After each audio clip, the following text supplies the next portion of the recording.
Assalamualaikum dan salam sejahtera. Hi guys, we're still in chapter 5, hydrocarbon. Now we look at 5.2, alkenes. So for this part, we are going to focus on the nomenclature of alkenes and physical properties of alkenes. So guys, let's start. Okay guys, so this is the general info of alkenes. So as we know guys, alkene is unsaturated hydrocarbon. Unsaturated hydrocarbon, it means that it consists of carbon-carbon double bond like this. Okay, so that's why alkene will undergo addition reaction that we already learned in chapter 4.4. So in this double bond contain one sigma bond and one pi bond. And general formula of alkene, the carbon atom must start with at least 2 carbon. Why? If alkane, we start with 1 carbon, the simplest alkane, methane, 1 carbon. But for the alkene, we have the carbon-carbon double bond. So at least the minimum carbon for alkene mesti ada 2. So we are going to start with ethene, not ethane. Ethane for alkane. So this is the old name of alkene called as olefin. Jaranglah kita guna perkataan ni. Okay, normally we use alkene.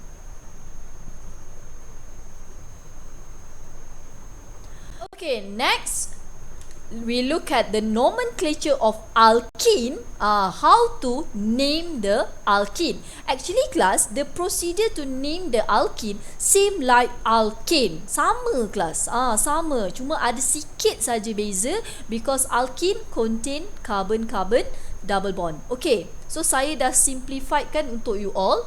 Okay, the first step, what you need to do is you need to find the parent name. Sama macam alkane. So you need to find the longest carbon chain that contain carbon atom of double bond. Double bond must include in the longest carbon chain. Okay, for example like this. Okay, this structure, nampak? Okay, so the longest carbon chain here we have 6 carbon. This one saya dah circlekan siap-siap. So kita ada 6 carbon atom. So and then number 2, number the main chain. Okay, how to number the main chain? Give the number the double bond. Give the double bond the lower number. So if you look on this structure, so the double bond lebih dekat dengan left side compared to right side. So kita kira 1, 2. So you dah jumpa double bond. So kita akan start numbering at left side. 1, 2, 3, 4, 5 and 6. So what happen if the double bond is at same distance from two end? Means from left side, from right side. How? Like this. Okay, for example, you have this compound, this structure. So if you number from the left side 1, 2, 3, so dekat carbon number 3 you jumpa double bond. But if you start with the right side 1, 2, 3, also you jumpa double bond at the carbon number 3. But which one is correct to numbering the main chain? Okay, so dia kata dekat sini begin at the end nearer to the first branch point. Okay, so here we have branching or the methyl group here as the substituent. So that's why we need to start our numbering main chain at the left side because we have here the priority. Sebab dia ada branch dekat sini. So kita bagi keutamaan kepada branch yang kita ada supaya dia dapat nombor yang kecil. So we start numbering at the left side 1, 2, 3, 4, 5, 6. Okay, and the third step, write the name as a single word. Same like alkane, no spacing at all. Okay, name the main chain using the first number assigned to the double bond. So be careful guys, you need to give double bond a number. Okay, for example, the first structure here, look at the parent name. Okay, because we have 6 longest carbon here, so the parent name is not hexene but hexene. Why we put here 2, number 2 here? Because the position of double bond. Okay, we need to give number at the position of double bond. So the position of double bond here start with number 2. That's why the parent name here should be 2-hexene. And then we have 3 same substituent here. We have methyl group. But look at the position. We have methyl group at carbon number 2, methyl group at carbon number 3, and methyl group at carbon number 5. So when you write the name, you need to write like this: 2, 3, 5. So to separate the number, we use comma. To separate number and words, we use hyphen. Okay? Because we have 3 same substituent here, methyl, so we use prefix tri. So 2, 3, 5, trimethyl 2-hexene. No spacing at all. Okay guys? And then how about the second compound here? What is the name? Nama dia adalah 2-methyl 3-hexene. The longest carbon chain here, we have 6 carbon also, hexene. But look at the position of double bond. The position of double bond, kita jumpa pada carbon yang pertama, iaitu carbon 3. So that's why we put 3-hexene as the parent name. And also we have the substituent here at carbon number 2. So 2-methyl 3-hexene. So no comma here because we need to separate number and words. So we need to use hyphen only. Okay, next, nomenclature of alkene. How about if the alkene contain 2 double bond? If in the structure contain 2 double bond, we call it as diene. For example, we have this compound. Okay, first you need to follow the step. Okay, you need to find the longest carbon chain. So this is the longest carbon chain. We have 6 carbon also. But look, the longest carbon chain must contain carbon-carbon double bond. Both carbon double bond should include in the parent chain here. Jangan terkeluar pada parent chain here. So and then you need to give number. Okay, where you want to start number 1, left side or right side? Okay, in this case, I put number 1 at left side, carbon. Why? Because if we start at the right side, this substituent or this branch akan berada di carbon number 4. Saya dah kata priority dia kalau boleh branch tu berada pada lowest number juga. Okay, so that's why we start at carbon number 1 at the left side. 1, 2, 3, 4, 5, 6. Okay, for the double bond, if you start with the left side or right side, still same. Okay, kalau you start pada kanan pun, you akan jumpa pada carbon kedua double bond. Kalau you start pada kiri pun, you jumpa carbon double bond dekat carbon yang kedua. So macam mana kita nak pilih sama ada kiri kanan based on the substituent. Mana yang paling dekat dengan substituent. Okay, so the parent name here is hexadiene. Look, the prefix here we use diene. Just now hexene. So when you have 2 double bond, it should be hexa. Hexa refer to 6 carbon. Diene refer to the 2 carbon-carbon double bond.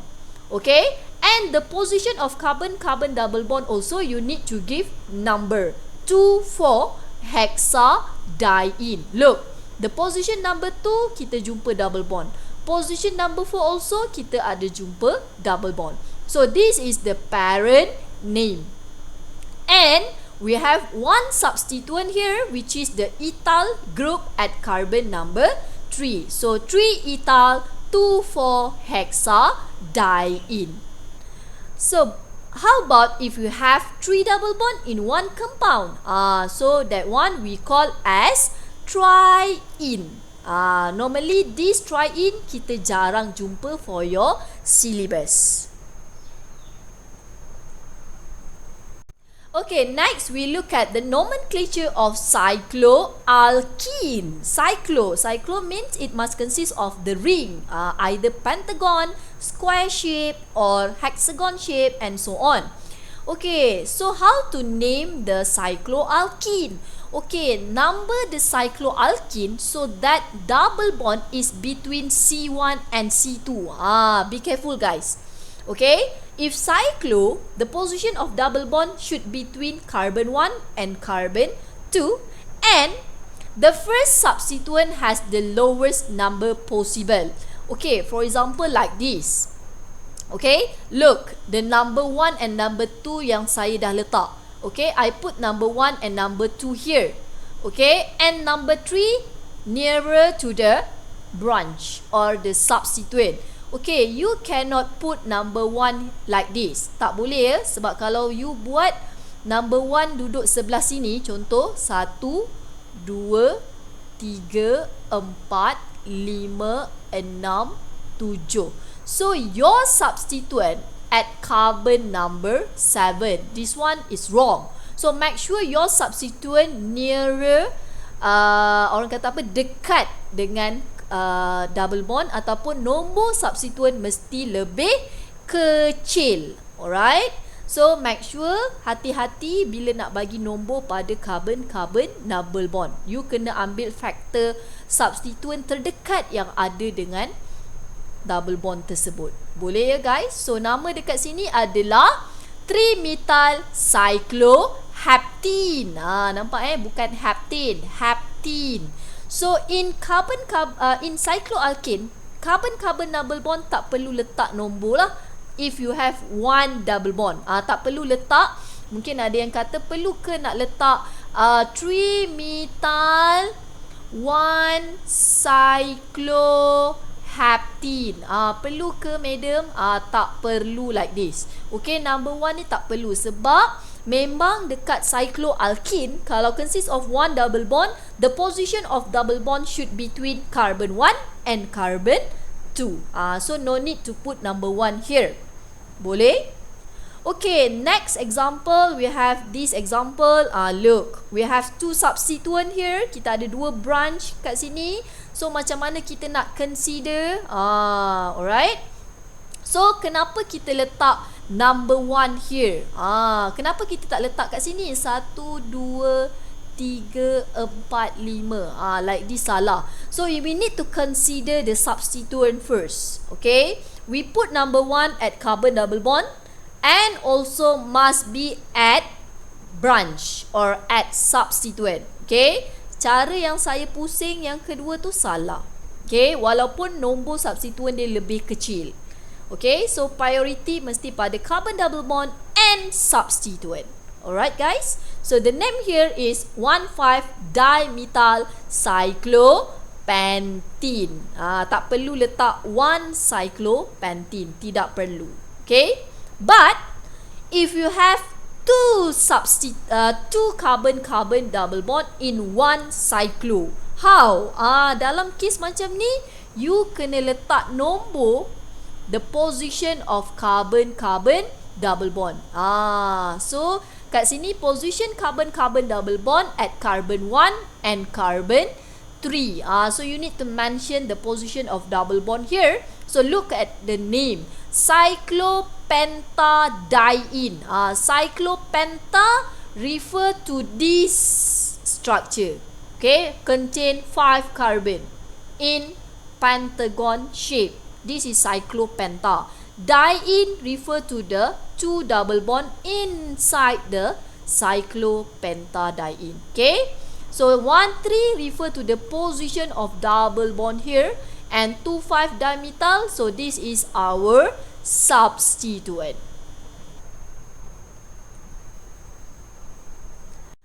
Okay, next we look at the physical properties of alkene. When we talk about physical properties, it must relate with boiling point or solubility. So actually class, boiling point of alkene very similar with alkane. The factor that involve similar with alkane that we already discussed in 5.1. So you boleh refer kepada faktor alkane lah. For example, dekat sini kalau saya bagi you contoh, kalau you ada 1 pentene and 1 butene. Okay, so which one has higher boiling point? Which compound has higher boiling point? So of course 1 pentene. Why? Because the number of carbon more than 1 butene. So the size of 1 pentene bigger than 1 butene. So see, so dia masih mengambil kira faktor yang sama seperti alkane. Ada effect of molecular size, ada effect of branching, ada effect of cyclo. So same effect like alkane. So you boleh refer semula explanation dalam chapter 5.1. But in alkene, we have another part of boiling point yang kita nak discuss hari ni, which is boiling point of cis-trans isomer. We know that alkene boleh jadi cis and trans isomer. Okay, so this is the explanation. For example, here we have 2 butene. See, this is the structure of 2 butene, and we can draw the isomer, the geometrical isomer for 2 butene. It can be trans 2 butene or cis 2 butene. So look at the explanation. Why trans 2 butene lower boiling point compared to cis 2 butene? Okay, so this is the reason. A cis alkene is more polar than a trans alkene, giving a slightly higher boiling point. So the factor involved here is the polarity of the molecule. Okay, so kalau trans ni, dia punya dipole moment, dia boleh cancel each other. Kalau you still remember last semester, kalau bond dipole dia boleh cancel each other, dia punya polarity akan rendah atau dia jadi non-polar molecule, kan? So in this case, cis structure, dia punya structure adalah bond dipole dia cannot cancel each other. Nampak tak? Bila dia tak boleh cancel each other, that's why cis alkene is more polar compared to trans alkene. So as we know that class, polar molecule has higher boiling point compared to non-polar molecule. So that one we already learned in semester 1 in chapter 4. Okay, that's all guys for nomenclature of alkene and physical properties of alkene. Thank you. Bye.